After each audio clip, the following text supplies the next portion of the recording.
কি মেয়েরা, তোমাদের নতুন ক্রাশের সন্ধান তো পেয়ে গেছি। কে এই ছেলে জানাচ্ছি পরিচয়। সেই সাথে রয়েছে তাহসান মিথিলা কি তাহলে টাকার জন্য এক হয়েছে? এই প্রশ্নের কি জবাব দিল মিথিলা।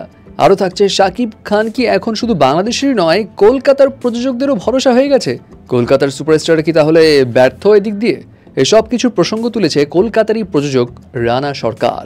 গসিপসে যাওয়ার আগে বলি, স্টার গল্প খুঁজছে কিন্তু এখন নতুন স্টার কন্টেন্ট প্রেজেন্টার হিসেবে নিজের ক্যারিয়ার গড়তে চাইলে এখনই রয়েছে সুযোগ এবং জবে অ্যাপ্লাই করার জন্য বিস্তারিত পেয়ে যাবেন এই ভিডিওর নিচেই। প্রথমেই আসি সেই ছেলের কাছে।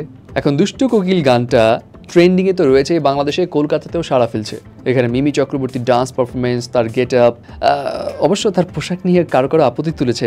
হোয়াট এভার ইট ইজ, মোট কথা ওখানকার অ্যারেঞ্জমেন্ট, তারপর শাকিব খানের লুক, তার ফেশিয়াল এক্সপ্রেশন, সব কিছু নিয়ে প্রশংসা তো ভাসছে। কিন্তু এই সবের মাঝে জাস্ট কয়েক সেকেন্ডের প্রেজেন্সে এই ছেলেটা বাজিমাত করে দিল। সোশ্যাল মিডিয়াতে তো এখন খালি যেখানেই যাও সেখানেই এই গান থাকলেই লেখা হচ্ছে কে এই ছেলে। অল্প সেকেন্ডেই বাজিমাত করে দিল। আবার কারো কারো কথা এটাই, এই ছেলেটাকে এভাবে গুলি করা ঠিক হয়নি, গানের মজাটাই নষ্ট করে দিল, একে আরও কিছুক্ষণ রাখা উচিত ছিল। যাই হোক, এই অল্প কিছুক্ষণে যেই ছেলেটা সবার মনে জায়গা করে নিল, সেই ছেলেটা আসলে কে?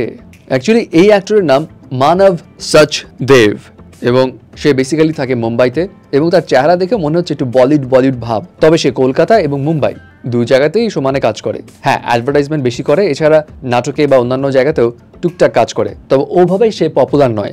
স্পেশালি এই তুফানে দুষ্টু কোকিলের পর তাকে নিয়ে আলোচনাটাই মূলত বেশি হচ্ছে।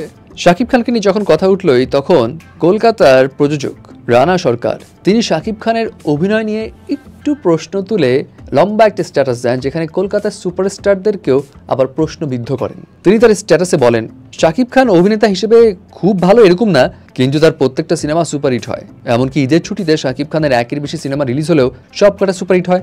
এবং সিচুয়েশন এমন হয়েছে যে বাংলাদেশের ফিল্ম ইন্ডাস্ট্রি লাভের মুখ তো দেখেই, এখন আবার কলকাতার প্রযোজকরাও ঢাকায় গিয়ে শাকিব খানের সিনেমা প্রযোজনা করে লাভের আশায়। বাট কলকাতার সুপারস্টারদের নিয়ে সিনেমা কেন বানাতে পারছে না? এবং তিনি আরও বলেন, বাংলাদেশে শাকিব খানের ভক্তদের যে ক্রেজ সেটা অনেকটা সাউথে যেরকম ক্রেজ থাকে তাদের সুপারস্টারদের নিয়ে সেরকম, কিন্তু কলকাতার সুপারস্টারদের নিয়ে কেন কলকাতার অডিয়েন্সদের ওরকম ক্রেজ নেই? কেন ভক্তরা লয়াল না? তার প্রশ্ন হচ্ছে, কলকাতার সুপারস্টারদের সমস্যা কোথায়? তিনি বলেন, কলকাতার সুপারস্টার কি অভিনয় পারে না, নাকি সিনেমা ভালো তৈরি করতে পারছেন না? কাজ কম কথা বেশি বলে? প্রযোজক পান না বলে কি নিজেই নিজের সিনেমা প্রযোজনা করে?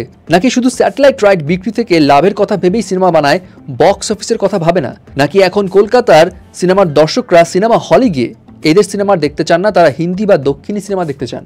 যাই হোক, এখন আপনার কাছে কি মনে হয়, কেন বাংলাদেশের সুপারস্টারের মতো কলকাতার সুপারস্টারদের জিৎ কিংবা দেবের ওরকম সাকসেস এখন আসছে না? এবার আসি তাহসান মিথিলার কাছে। সেই বাজি সিনেমার প্রেস কনফারেন্সে যখন তাহসান মিথিলা এক হয়েছিল, ওই সময় তাহসান মিথিলাকে দেখে তো অনেকে খুশি হয়েছিল। অ্যাট দ্য সেম টাইম অনেকে বলেছিল, হ্যাঁ এত বছর পর একসঙ্গে, নিশ্চয়ই টাকার জন্য এক হয়েছে মিথিলা এবং তাহসান। যাই হোক, এখন আসলে কি তাই? এই প্রশ্নের উত্তরে মিথিলা জানায়, ব্যাপারটা এমন হয়ে গেছে 2016 সালের পরে 2024-এ তাহসানের সঙ্গে আমাকে দেখে অনেকেই ভাবছে বহু বছর পর বোধহয় দেখা হয়েছে, পিছনে রোমান্টিক কোনো গান বাজবে, এমন কিছু। আসলে মোটেও এমন কিছু নয়। মিথিলা জানায়, তাহসানের সঙ্গে তার প্রতিদিনই কথা হয় এবং তাদের পারস্পরিক সম্পর্ক খুবই ভালো।